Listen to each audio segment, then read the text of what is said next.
जब सूरज लपेट लिया जाएगा और जब तारे बेनूर हो जाएंगे और जब पहाड़ चलाए जाएंगे और जब ब्याहने वाली ऊंटनियां यूं ही छोड़ दी जाएंगी और जब वैशी जानवर जमा किए जाएंगे और जब समंदर आग हो जाएंगे और जब रूहें जिस्मों से मिला दी जाएंगी और जब उस बच्ची से जो जिंदा दफना दी गई हो पूछा जाएगा कि वो किस गुनाह के सबब कत्ल कर दी गई,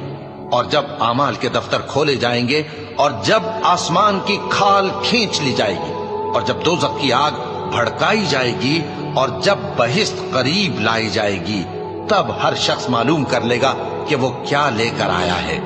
बस मैं उन सितारों की कसम खाता हूं जो पीछे हट जाती हैं और जो सैर करते और गायब हो जाती हैं, और रात की कसम जब वो फैलने लगती है और सुबह की कसम जब वो नुमुदार होती है कि बेशक ये कुरान उस फरिश्ते आली मकाम का सुनाया हुआ